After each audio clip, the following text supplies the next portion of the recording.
उधर किन्नौर विधायक जगत सिंह नेगी द्वारा किन्नौर पुलिस के कांस्टेबल द्वारा पैसे लेने पर की गई प्रेस वार्ता के बाद जिला पुलिस अधीक्षक किन्नौर राणा का कहना है कि मामला उनके ध्यान में है और इसके लिए पुलिस चौकी कटबाओं के कर्मचारियों को लाइन हाजिर किया गया और उनकी जगह नया स्टाफ तैनात किया गया। उन्होंने कहा कि इस मामले की निष्पक्ष जांच के लिए एसडीपीओ भावनगर को नियुक्त किया गया और जांच के बाद इस मामले में शामिल व्यक्तियों के खिलाफ कड़ी कार्रवाई अमल में लाई जाएगी।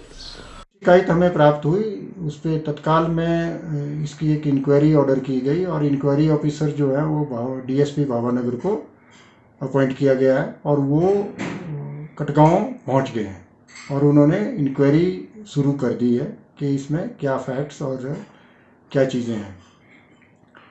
इंक्वायरी जो है वो फेयर हो, इम्पार्शियल हो, किसी प्रकार का उस पर ऐसा प्रभाव न रहे, इस बात को सुनिश्चित करने के लिए जो कटगांव पुलिस चौकी में जितना भी स्टाफ था उनको लाइन हाजिर कर दिया गया है और नए स्टाफ की वहां पर व्यवस्था की गई है।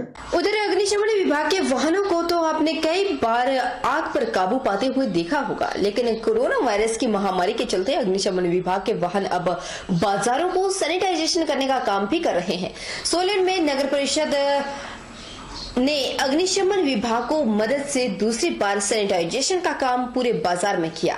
बाईपास चौक से शुरू किए गए सैनिटाइजेशन में सड़क के दोनों तरफ दुकानें और सड़क किनारे खड़े वाहनों पर सोडियम हाइपोक्लोराइट के केमिकल का छिड़काव किया। इसमें सोलन के मॉल रोड, गंज बाजार, अपर बाजार, लोअर बाजार, राजगढ़ रोड सैनिटाइज किया जा रहा है। नगर परिषद के सैनिटरी इंस्पेक्टर राजेश ने बताया कि कोरोना वायरस की रोकथाम के लिए प्रशासन के आदेशानुसार पूरे शहर में नगर परिषद द्वारा दूसरी बार सैनिटाइजेशन करने का कार्य किया जा रहा है।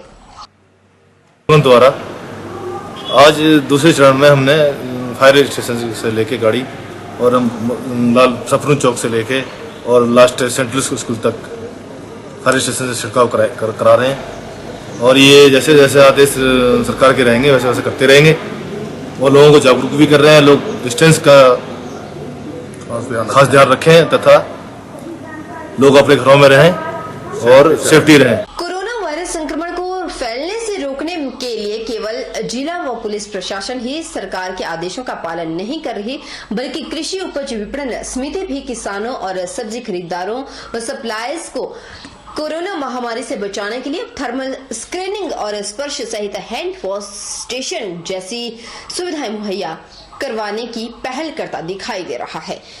अब एकदम आगे बढ़ते हुए मंडी आने जाने वाले लोगों के लिए थर्मल स्क्रीनिंग के माध्यम से शारीरिक तापमान की जांच की जा रही है, ताकि कोई भी कोरोना संक्रमित व्यक्ति सब्जी मंडी आता है तो उसकी सूचना सीधे जिला प्रशासन और स्वास्थ्य विभाग को दी जा सके। इसके साथ ही सब्जी मंडी परिसर में स्पर्श सहित हैंड वॉश स्टेशन भी स्थापित किया गया है, बाहरी व्यक्ति को सैनिटाइज किया जा सके। इस बात की जानकारी देते हुए एपीएमसी बिलासपुर के assistant auction recorder Ghanshyam Sharma ने कहा कि कोरोना महामारी को फैलने से रोकने के लिए समिति द्वारा यह कदम उठाया गया है ताकि बिलासपुर जिला में कोई भी कोरोना पॉजिटिव मामला न आ सके। सब्जी मंडी में कोरोना के संक्रमण को देखते हुए सब्जी मंडी और प्रशासन के द्वारा जो भी किसान, बागवान एवं क्रेता विक्रेता सब्जी मंडी में फल और सब्जी के लिए आता है, उसकी सुविधा के लिए एपीएमसी के द्वारा थर्मल स्कैनिंग की जाती है।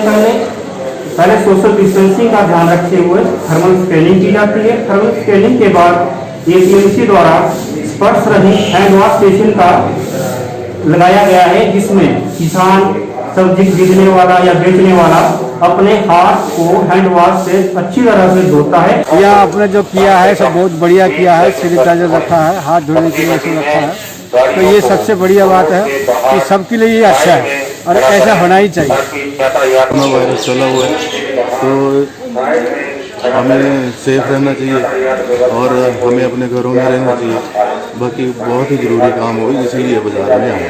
करसोग के एसडीएम और थाना प्रभारी ने आज खुद करसोग बाजार का निरीक्षण किया, जिसमें सभी खुली हुई दुकानों को खोलने के स्वीकृति पत्र देखे गए, जिसमें एसडीएम सुरेंद्र ठाकुर ने सब्जियां विक्रेताओं को भी मूल्य प्रतिलिपि लगाने को कहा, साथ ही गली सड़ी सब्जियों को फेंकने को कहा। पूरे बाजार का निरीक्षण करने के बाद कोई भी मामला सामने नहीं आया। साथ ही लोगों को सामाजिक दूरी बनाने के लिए भी जागरूक किया गया। एसडीएम सुरेंद्र ठाकुर करसोग में अपनी अहम भूमिका निभा रहे हैं। पिछले दिनों गढ़वाल से एक मैनेजर आए थे जिन्हें बिना किसी परेशानी से वापस भेजा गया, जो यहाँ की पांगड़ा के स्थायी निवासी ही थे। एसडीएम करसोग ने लोगों के स्वास्थ्य को ध्यान में रखते हुए सही निर्णय लिया है। नहीं लगे तो लगवा रहे हैं, इंश्योर करवा रहे हैं, पर ऐसे कोई सूचना नहीं है, कोई ऐसी शिकायत नहीं है कि ज़्यादा रेट पे बेच रहा है। और सब कुछ ठीक चला हुआ। सभी के पास, जिनके पास मोबाइल का ओपनिंग के लिए उनको परमिशन दी गई तो वही खुली है, कोई ऐसी परमिशन नहीं। सर कौन कौन सी दुकानें खुली रहेंगी? ये मोबाइल की दुकानें हैं, वो सोमवार और शुक्रवार को खुली रहेगी। कुछ स्टेशनरी की दुकानें भी 2 दिन खुली रह रही है।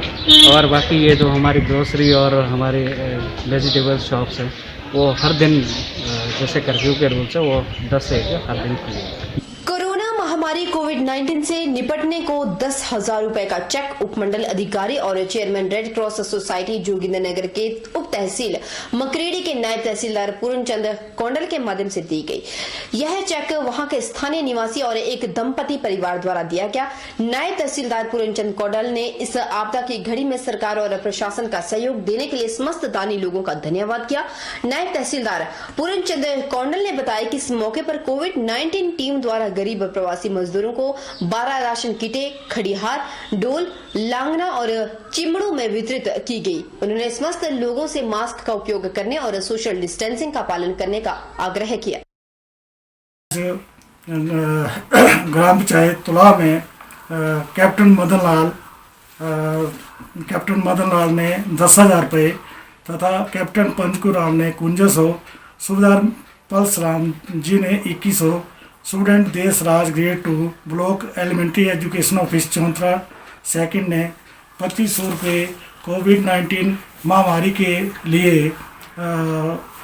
उपमंडलीय रेड क्रॉस सोसाइटी जोगिंद्रनगर को अपने अपने अंशदान के रूप में योगदान दिया। उनका मैं सरकार व प्रशासन की तरफ से धन्यवाद करता हूँ।